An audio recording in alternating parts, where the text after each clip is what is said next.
Bihar BJP के लिए बेहद अहम है क्योंकि गृह मंत्री अमित शाह 2 दिन के बिहार दौरे पर आ रहे हैं और आते ही एनडीए नेताओं के साथ चुनावी रणनीति में जुटने वाले हैं। 6-7 महीने बाद बिहार में विधानसभा चुनाव है और उसमें बीजेपी एनडीए किस चुनावी फॉर्मूले के साथ मैदान में उतरेगी, कौन सा दल कितनी सीटों पर ताल ठोकेगा, ये सब अगले 24 घंटे में तय हो सकता है। कल अमित शाह की गोपालगंज में जनसभा भी है और इस जनसभा के कई सियासी मायने भी हैं।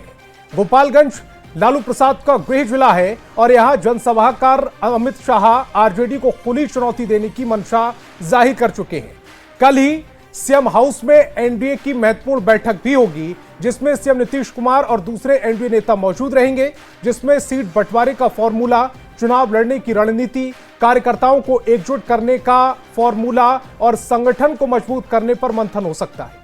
पाटलिपुत्र में शाह का मिशन बिहार ने संकेत दे दिया है कि बिहार में एनडीए एकदम तैयार है, लेकिन सवाल ये कि विपक्ष कितना तैयार है। डिबेट की शुरुआत करें उससे पहले एक रिपोर्ट।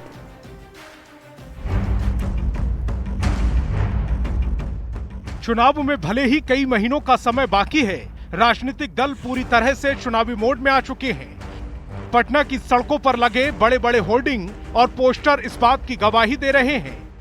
बीजेपी के चाणक्य यानी केंद्रीय गृह मंत्री अमित शाह पटना आ रहे हैं, जिनके स्वागत में बीजेपी कार्यकर्ताओं ने पटना की सड़कों को पोस्टर से पाट दिया है। तैयारियां हैं, जो उत्साह है वो दिखाई पड़ रहा है बीजेपी कार्यालय में।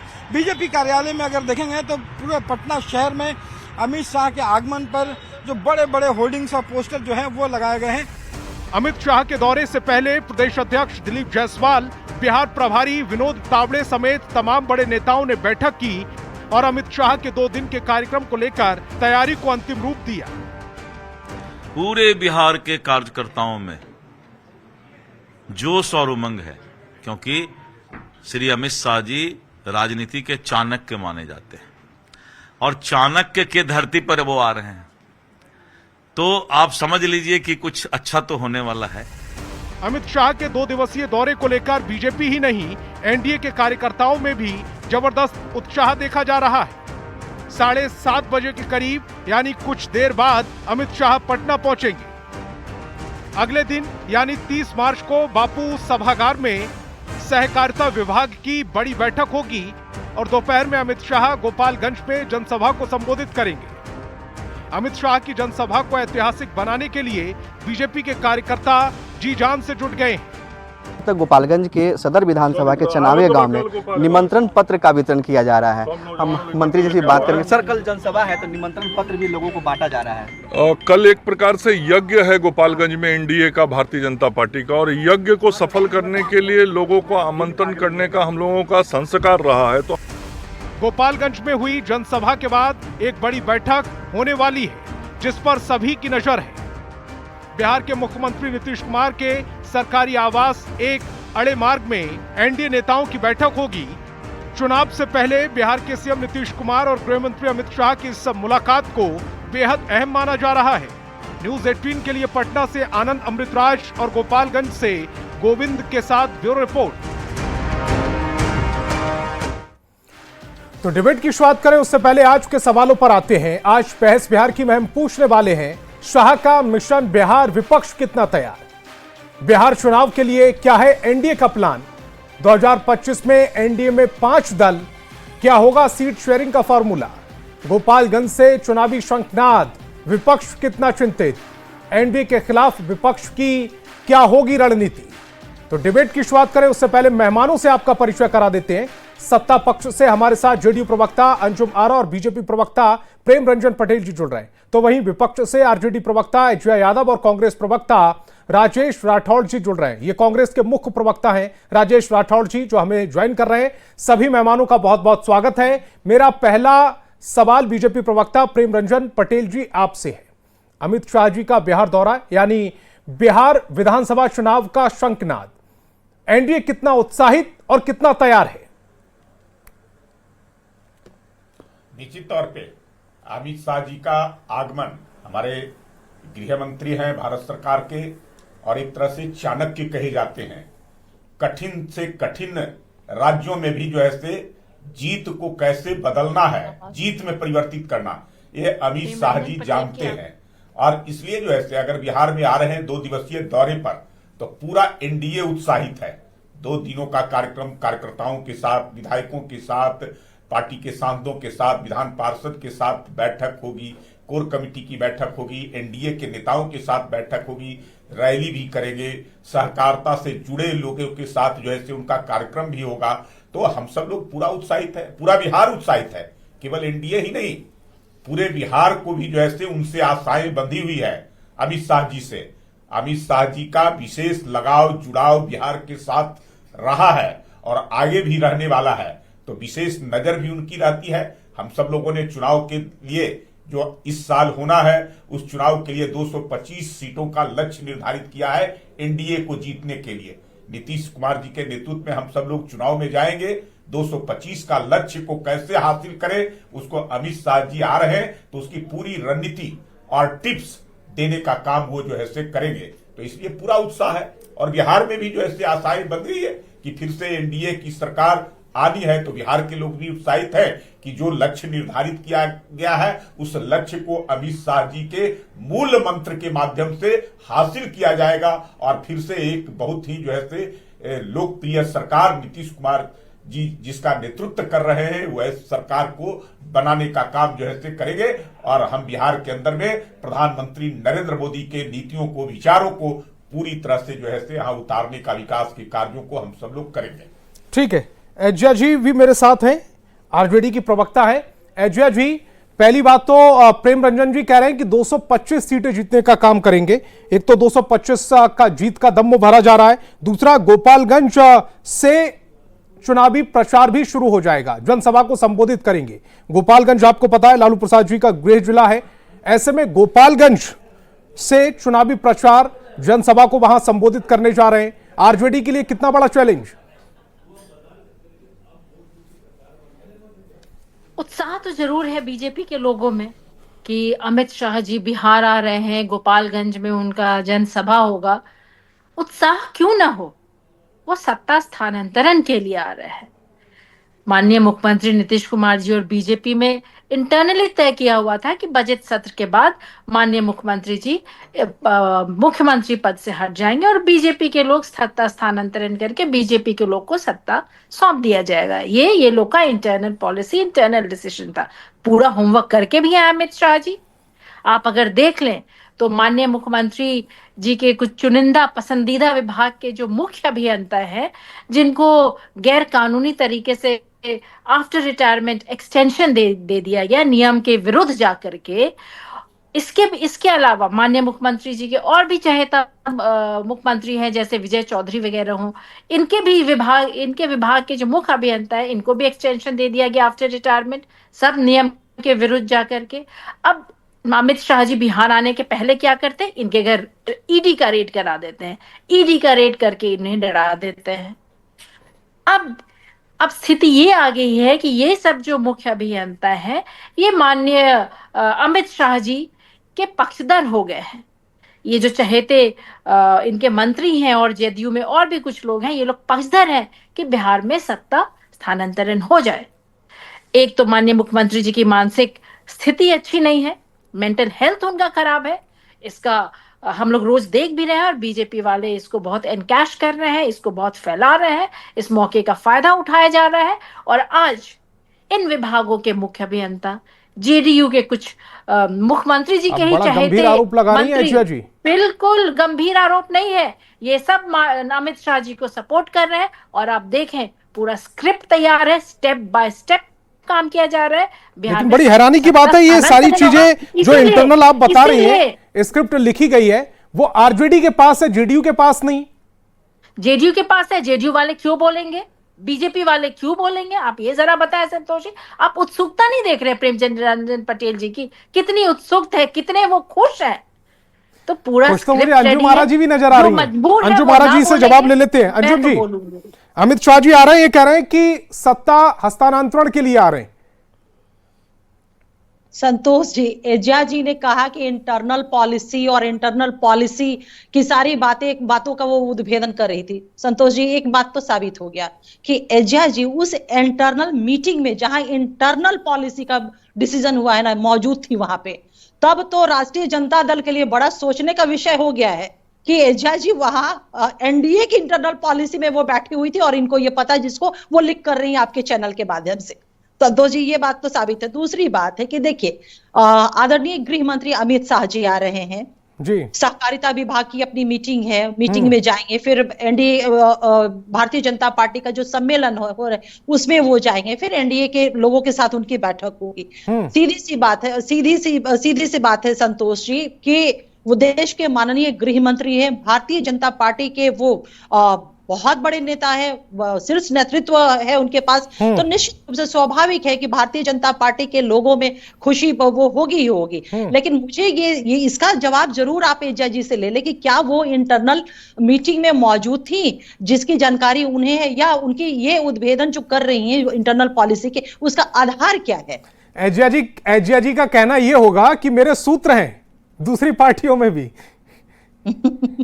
नहीं, सूत्र के हवाले से नहीं कह रही मुझे पता है, यानी कि वो उस बैठक में मौजूद। जी, सूत्र आपके, या फिर आप पार्टी जब जो इंटरनल मीटिंग चल रही थी उसका हिस्सा थी?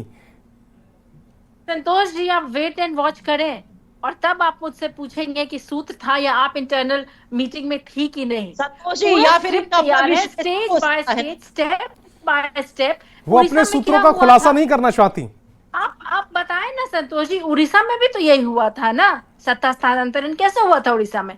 तो वहां पे एक प्रोपेगेंडा फैलाया गया था। और यहाँ तो हकीकत है कि माननीय मुख्यमंत्री जी का मेंटल हेल्थ ठीक नहीं है। निशांत जी को आगे, इधर माननीय मुख्यमंत्री जी निशांत जी को आगे लाने की कोशिश कर रहे हैं, और उधर इनके जो रिटायर्ड अभियंता है, अगर बात कर रही है तो एजा जी क्या इस बात को कहेंगे कि आदरणीय लालू जी का स्वास्थ्य बढ़िया है, कह सकती है ये? अरे आदरणीय नीतीश कुमार जी के पुत्र निशांत जी ने तो स्पष्ट तौर पे आकर के चैनल पे कहा कि मेरे पिताजी 100% सही है। क्या तेजस्वी कह सकती इस बात को? कह सकते वो सारे सार्वजनिक कार्यक्रम में भी जा रहे हैं। इस तरह की इस तरह की भाषा ठीक भी नहीं लगती। राजेश्वरी के पास चलेंगे। राजेश्वरी, अमित शाह जी आ रहे हैं, आरजेडी तो उसे बड़े चैलेंज के तौर पर देख रही है क्योंकि गोपालगंज में जाएंगे, जनसभा को संबोधित करेंगे।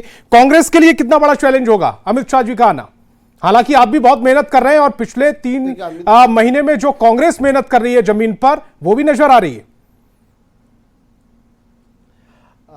संतोष जी, अमित शाह जी पूरे देश के गृह मंत्री है, बिहार भी उनका है। बिहार में आए तो उनका हम स्वागत करेंगे, कुछ देर में आने वाले हैं जी।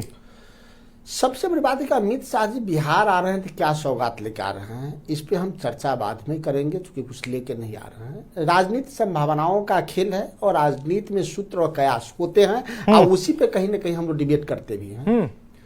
हम सब देखें कि नीतीश कुमार जी के सुपुत्र 48 वर्षीय निशांत जी कभी मीडिया के सामने नहीं आते थे, मीडिया के सामने भी आए। होली मिलन समारोह में उनको प्रोजेक्ट भी किया गया और आप देखे होइएगा कि जेडीयू के 2 बड़े नेता, एक संजय झा जी जो कार्यकारी अध्यक्ष है, दूसरा विजय चौधरी जी, उनको अपने कंधे पर ढो रहे हैं। मतलब जेडीयू को ढोने के लिए नीतीश कुमार जी ने अपने पुत्र को छोड़ दिया है। एक नीतीश कुमार जी पिछले बार याद होगा संतोष जी, आप बड़े पत्रकार बहुत दिनों से करते हैं, पिछले 2020 के चुनाव में आखिरी सभा कर रहे थे, तब उन्होंने कहा था यह मेरा आखिरी चुनाव है। भाजपा उस शब्द को पकड़ी हुई है।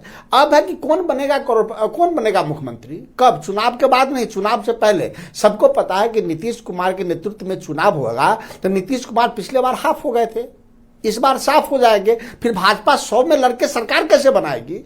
भाजपा के लिए चैलेंज है कि अगर चुनाव में अपनी उपस्थिति मजबूत दर्ज करनी है तो चुनाव से पहले मुख्यमंत्री क्लियर ही नहीं हो, कोई नया मुख्यमंत्री बिहार में हो।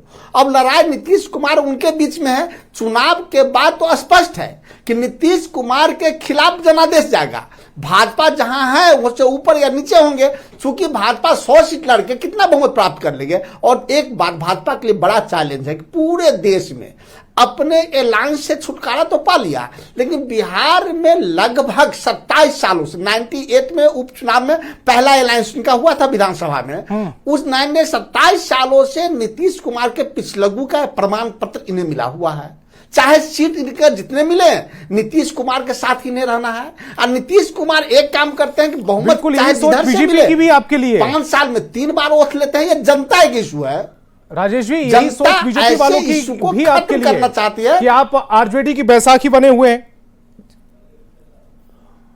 नहीं, मैंने क्या कहा कि हम दोनों हम तो ठीक है, बिहार में इस बात को हम मानते हैं कि हमारी संख्या कम थी, हम आरजेडी के साथ चुनाव लड़े थे, लेकिन नीतीश कुमार जी को भाजपा तब भी माथे पे ढो रहा है जब भाजपा की सीटें अधिक है, यानी कि 2 गुना है। क्या मजबूरी होगी? तो उस मजबूरी से भारतीय जनता पार्टी इस कैलकुलेशन के हिसाब से अगर देखा जाए, अगर आपकी सीटें राजनीति में होने के लिए ज्यादा आ जाती नीतीश कुमार को राजनीति में मरना जरूरी है। आपकी सीटें अगर ज्यादा आ जाती हैं आरजेडी से, तो फिर आप आरजेडी का जो चेहरा, जो लगातार आरजेडी दावा करती आ रही है कि तेजस्वी होंगे अगले सीएम अगर उनकी सरकार बनती है, महागठबंधन की सरकार बनती है, आप उनको दरकिनार कर देंगे इस लिहाज से, तो इस फॉर्मूले के तहत तो लगता है मेरे जैसे प्रवक्ताओं को आप फंसाना चाहते हैं। हम चुनाव कितने सीटों पे लड़ेंगे तब तय होगा कि हम ज्यादा जीतेंगे या कम जीतेंगे। राजेश जी, आपने ये कैसे तय कर लिया कि बीजेपी 100 सीटों पे लड़ रही है? आरजेडी से अभी तो इनका फॉर्मूला तय भी नहीं हुआ है। बीजेपी को तय है, बीजेपी को तय है, लेकिन मेरे बारे में जो तय है कि अब तक हम पिछले बार 70 सीटें लड़े हैं जी, तो उसी के अनुपात में ऊपर या नीचे रहेंगे। तो जितनी सीट लड़ेंगे उस अनुपात में जीतेंगे, तो आरजेडी हमसे ऊपर रहेगा। लेकिन आरजेडी आपको उतनी सीटें देगी नहीं देगी, इस पर भी तो संशय है। अगर जब दोनों मिलकर हम हारेंगे तो फिर सरकार कैसे है? सरकार में ये अभी है कि नीतीश कुमार जी क्या उस बात पे कायम हैं? ठीक है, प्रेम रंजन जी, पहले सबसे पहले प्रेम रंजन जी से सबसे पहले जवाब ले लेते हैं। और भारतीय जनता पार्टी इस बात को पकड़े हुआ है। ठीक है, प्रेम रंजन जी, सबसे पहले यह बताइए कि क्या जो राजेश जी के सूत्र बता रहे हैं, बाकी 100 सीटों पर आप चुनाव लड़ने जा रहे हैं, या राजेश जी कयास लगा रहे हैं? सबसे पहले दूसरी चीज ये कि अमित शाह जी आ रहे हैं, तो क्या सीट शेयरिंग का फॉर्मूला तय हो जाएगा इन 2 दिन में? संतोष जी, हमारे यहां जो है कोई तय नहीं है। इतना तय है कि एनडीए चुनाव लड़ेगी 243 सीटों पर जी। हम 225 सीटों का लक्ष्य रखे हैं। चेहरा कौन है? 225 सीटें हम चुनाव जीतेंगे। नीतीश कुमार जी के, हमारा मुख्यमंत्री है नीतीश कुमार जी, हम उनके नेतृत्व में ही चुनाव लड़ने वाले हैं। और चुनाव जीत जाते तो मुख्यमंत्री भी वही रहेंगे। कांग्रेस को तो राजद ने नकार दिया है, उसने कह दिया कि हमारा गठबंधन तो केवल लोकसभा चुनाव तक था, अब विधानसभा में हमारा गठबंधन नहीं है। अब कांग्रेस को भारी परेशानी हो रही है। राहुल गांधी आते हैं और कटोरा लेकर करके लालू जी के, राबड़ी जी के, तेजस्वी के यहां जाते हैं कि हमको छोड़िए नहीं और कुछ सीटें इसमें डाल दीजिए।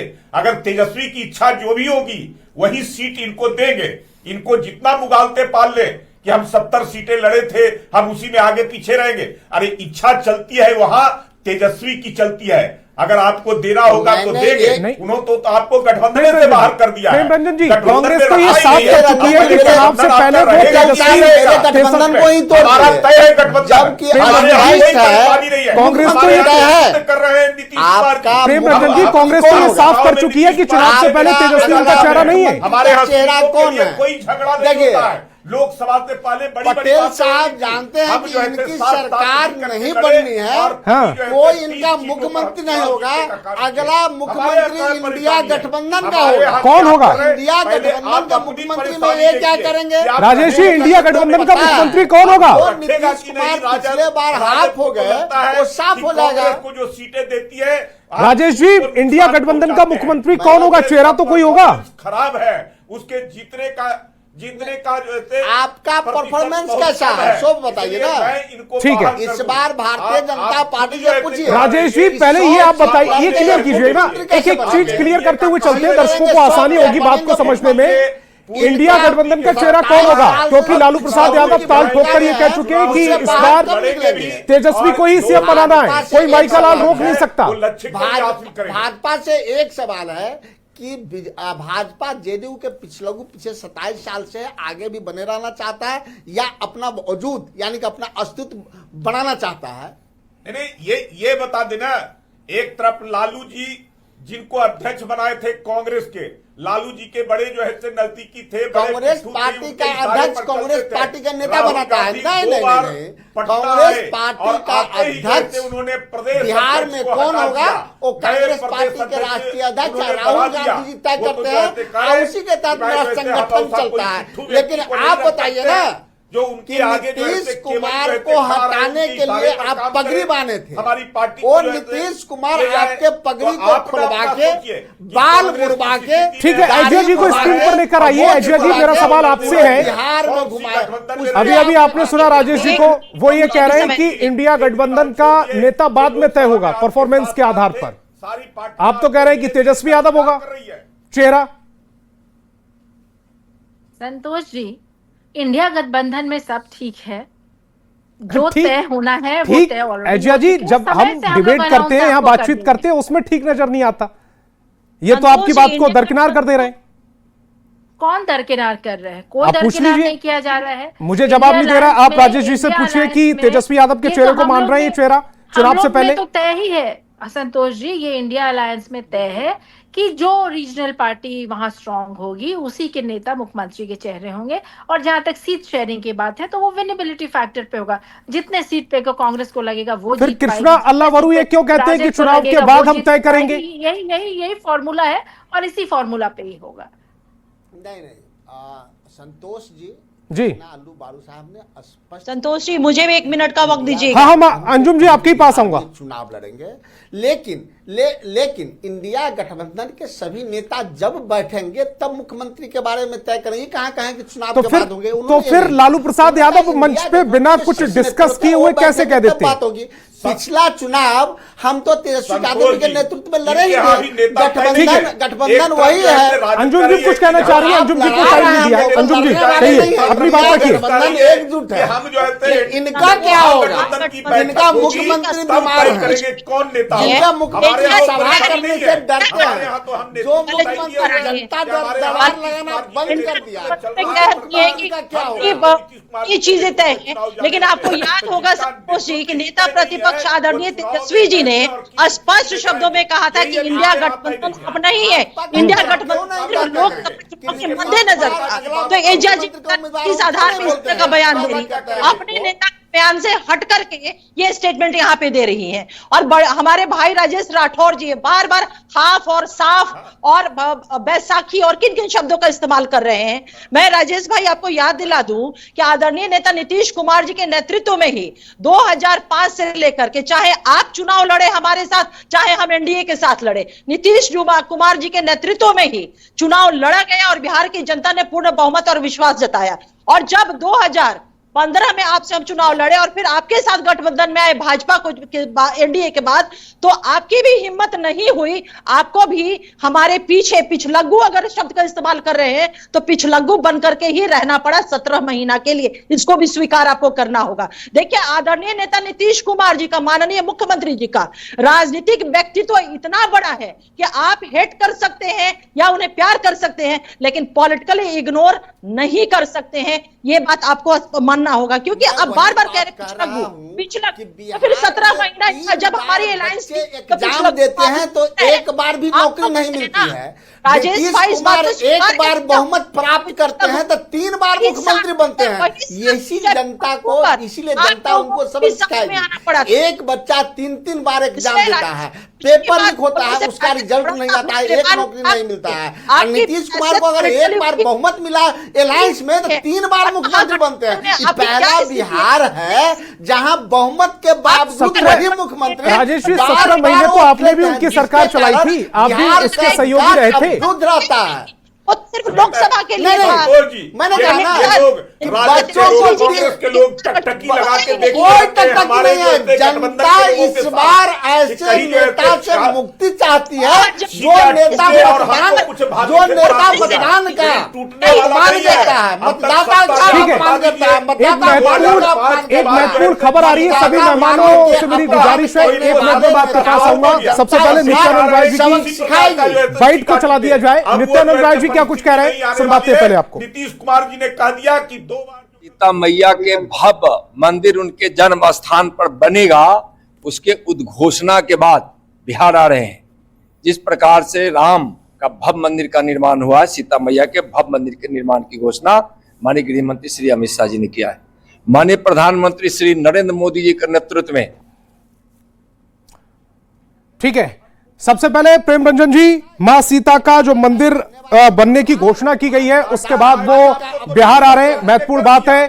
क्या इसको चुनावी एजेंडा बनाने जा रही है बीजेपी? नीतीश की जरूरत हमें नहीं, नीतीश कुमार की जरूरत हमें है ही नहीं, हमें बिहार की जनता को है। लालू जी जरा पूछिए ना, आपके गठबंधन मैंने के कहा था कि नीतीश कुमार की जरूरत हमें है, नीतीश कुमार की जरूरत बिहार की जनता को है, क्योंकि बिहार की जनता ने हमारा 20 साल में। ठीक है, अजय जी कुछ कहना चाह रही थी। अजय जी अपनी बात को कंप्लीट कीजिएगा जल्दी से। बिल्कुल, अभी मैं सुन रही थी कि ये अंजू महाराज जी कह रही थी नीतीश कुमार जी को पॉलिटिकली इग्नोर नहीं किया जा सकता है। अभी जो अमित शाह जी आ रहे हैं वो तो माननीय मुख्यमंत्री नीतीश कुमार जी को पॉलिटिकली साफ करने, खत्म करने के लिए आ रहे हैं, क्योंकि उनके चेहरे पे कोई वोट बैंक नहीं है और बीजेपी वाले आगे बढ़ चढ़ के मुख्यमंत्री का चेहरा बनेंगे, मुख्यमंत्री बनेंगे। इसलिए अंजू महाराज जी सतर्क रहे। आप जो जिस तरह का बयानबाजी कर रही हैं, आप देखें कि आप मुख्यमंत्री जी को बचा पाएंगी या ना बचा पाएंगी। उड़ीसा के जैसे यहाँ भी नीतीश कुमार जी को हटा दिया जाएगा, क्योंकि उनकी वजह से बीजेपी साफ हो जाने वाली है। ठीक है अंजुम जी, बहुत जल्दी से अपनी बात को कंप्लीट कीजिएगा, जो गंभीर आरोप लगा अभी। संतोष जी, बिल्ली के कोसले से कहीं छीका टूटा है क्या?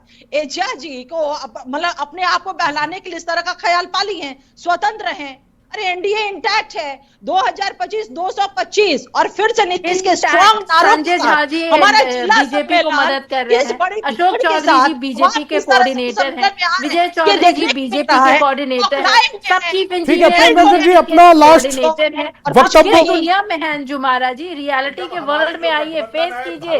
आपके सारे लोग बीजेपी के साथ मिल चुके हैं, आंखें खोलिए, देखिए जमीन खिसकने वाली है। हो गया जी भाई, सुपड़ा आप जो मुझे बोल दे, लेकिन डरी हुई बिल्ली आप है। बिहार की जनता इस गठबंधन के साथ मजबूती के साथ खड़ी है और ठीक है, आकांक्षा भी है। राजेश जी आखिरी 30 सेकंड आपके। तो एनडीए की सरकार ने किया है, ऊपर से डबल इंजन की सरकार नरेंद्र मोदी जो योजनाओं को, ठीक है, समय की कमी है राजेश, बिहार में योजनाओं जी समय की कमी है। राजेश जी अपनी बात को रखिए। डबल इंजन की सरकार है बिहार में, बीमार और खराब इंजन। ठीक है, समय की कमी, इस डिबेट को यही रोकना पड़ेगा। तमाम मेहमान मेरे साथ जुड़े, आपका बहुत बहुत शुक्रिया। और बहस बिहार की में फिलहाल इतना ही। थोड़ी देर बाद अमित शाह का बिहार की धरती पर आगमन हो रहा है, पटना में आगमन हो रहा है। 2 दिवसीय दौरे पर वो बिहार आने वाले हैं। ऐसे में क्या कुछ रणनीति बनेगी चुनाव को लेकर, इस पर सबकी